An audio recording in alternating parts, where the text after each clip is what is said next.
Both of you in just a minute, and I'm now delighted to be joined by the actor, writer, hacked-off campaigner for press reform, Steve Coogan. Steve, very good to see you. Tell me, what was it in particular in the Sussex interview that, I suppose, resonated most with you? Well, the royal family is, Prince Harry said the royal family is controlled by the tabloids in a pact because it's too scared of their power. And the same pact applies to most politicians and all governments, as we saw when they cancelled Leveson II and the Royal Charter regulation. Tabloid press is controlled, of course, by a handful of tax-shy billionaires with their own agenda. And anyone who stands up to the press is attacked by them because they're bullies. Anyone who takes them to court, if they can afford to take them to court, as this happened with Harry, who is suing The Sun and The Mirror for phone hacking and worse. And Meghan Markle when she sued the Mail, which is when things got really nasty. There are areas, other areas, like when people are involved in employment claims, there's a law against victimisation, bullying of complainants.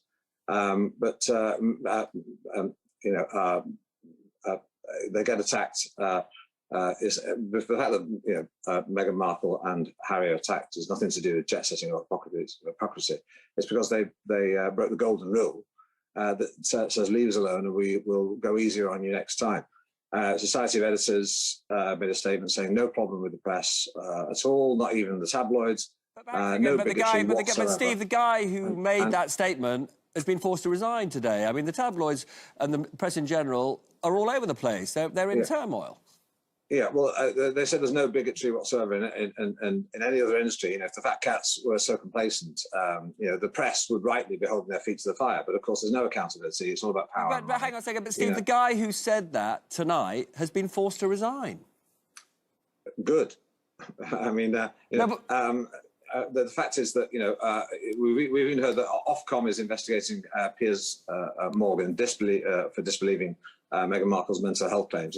They should be investigating whether it was right that a man who's cited in dozens of claimants in the Mirror hacking litigation should have been allowed a platform to attack one of his own accusers. But hang on a second. But I mean, just to be absolutely clear, because we've talked to Piers about this, he says there is.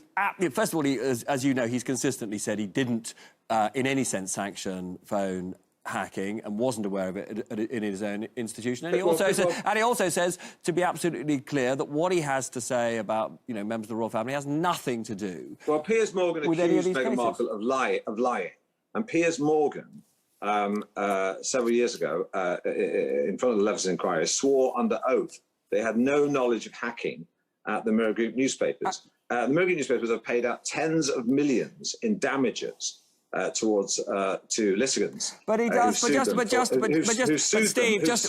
Leveson did actually. But Leveson did say that he did. Piers Morgan's had 5 years. Allow me 5 minutes, right? He claimed that he had no knowledge of it, and yet there's tens of millions paid out by the Mirror Group newspapers in lawsuits against them. When he said under oath that he had no knowledge. But actually, Steve, I've got to interrupt you here, because Leveson himself said that the evidence didn't establish that he authorised the hacking of voicemails. He was absolutely categoric about that, Leveson. So you do have to be careful about any allegations of this sort you make, because what you want to talk about, as I understood it, was the need for reform both of the press, and that's way bigger than Piers Morgan, and reform of the monarchy, which I think you also have issues about. And these seem to me to be much bigger and more important issues. Yes, but Piers Morgan is symptomatic of the problem with the tabloids. His bullying behaviour is a perfect I've got an example. Honestly, Steve has left ITV. I don't think it's... Sorry, Piers Morgan, look, you've got to let me finish. If you invite me on the show, let me finish the point I'm making. But Piers Morgan has denied any knowledge of it, and yet everyone else at the Mirror Group newspapers knew this was going on. OK, and yet you've made your point, and Piers has denied knowledge of it, and Leveson agreed that there was absolutely no evidence that he sanctioned any of it. So I do think it's... They didn't. Leveson viewed his evidence with great... With great... I just ask you, I need to know what... OK, all right.